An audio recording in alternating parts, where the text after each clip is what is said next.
Welcome back to another episode of Full Throttle Television. Today we're going to show you how to remove a 22RE from a Toyota pickup.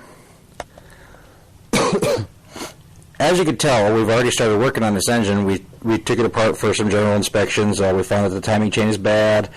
We initially started to tear it apart because of a blown head gasket. That's when we found the timing set bad, as well as some other damage. So we're going to go ahead and pull this engine out, and we're going to replace it. So first thing I want to do is, of course, remove the radiator, as well as the air intake, all the way over to the plenum.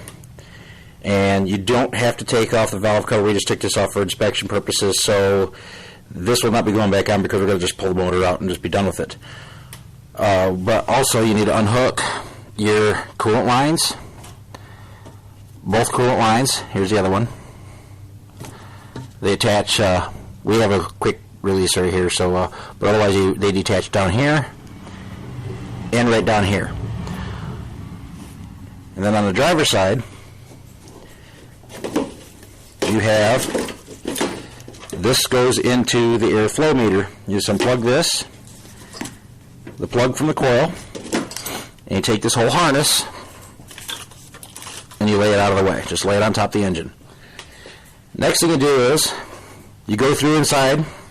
We'll go around there.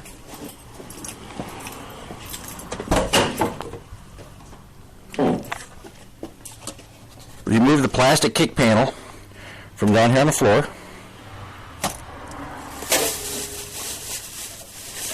And disconnect the computer. Actually take it completely out of the vehicle, and you'll be able to unplug all these plugs right here. After you've done that,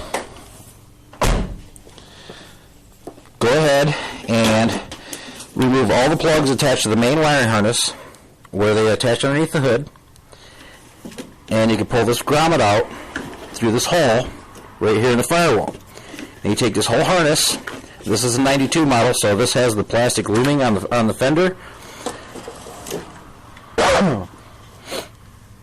It's held in with 3 clips into the inner fender well right here. You just reach up from underneath through the tires. You can see right here is one hole, one right here, and one right here. You just take and squeeze these clips. They push right up through real easy. After you've got all that loose, take and remove the diagnostic port from the fuse block. It attaches right here, and actually all it does is you just pull straight up on it and it comes off. So you take that, you take the whole harness, and you lay that on top of the engine.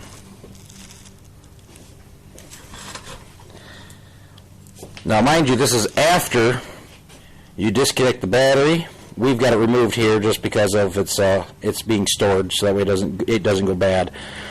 You know, you're doing all the coolant out, dispose of it properly.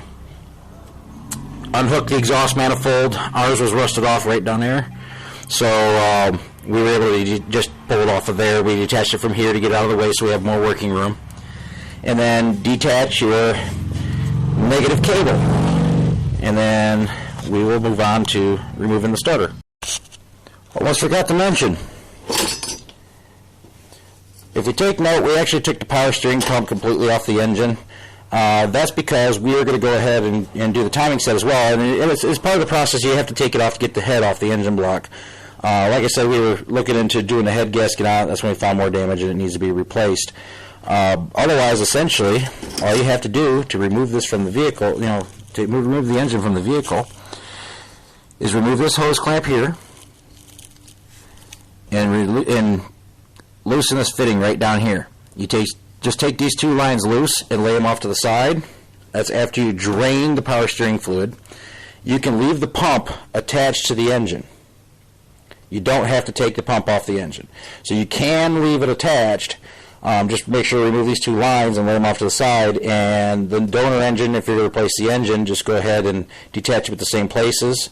And then when you put the engine in, you just hook them right back up the same way they came off. So you don't have to remove this to pull the engine out.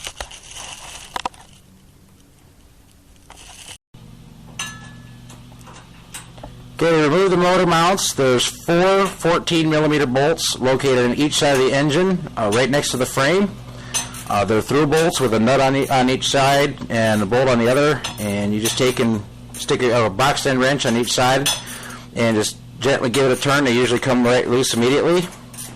What you see I'm doing now is actually removing the motor mounts on the passenger side of the truck. The driver's side is pretty easy. It's directly behind the alternator. It's in wide open plain view. It's pretty easy to remove. Okay, working from underneath, you're going to remove a 17 millimeter bolt here, a 14 millimeter bolt right here, another 14 right over here. See if you can see that with the camera or not. Another 14 up here by the slave cylinder, and there's another one actually hiding behind the slave cylinder up here. Just go ahead and remove all these bolts from underneath, as well as the two up top between the engine and transmission, and then the transmission will be separated from the engine. Working inside the passenger side fender well, take and remove the four 10 millimeter bolts, securing, these sides right here, securing this metal access port to the inside of the passenger side fender well. This will grant you access to the starter and the starter bolts, which you can see right through there is the starter, and that'll grant you full passage to those remaining two bolts. And once you remove the starter, you can separate the engine from the transmission.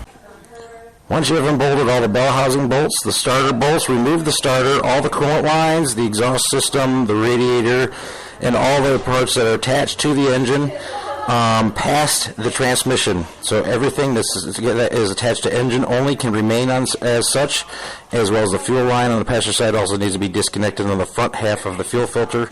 Once you do that, you can remove the engine.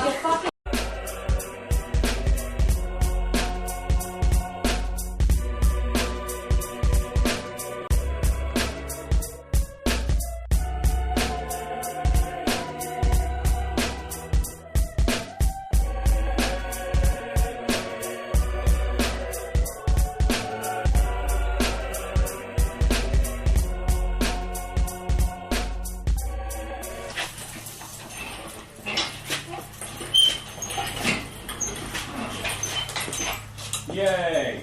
Wow! Yep. So that's what an engine looks like. It's as real as it gets.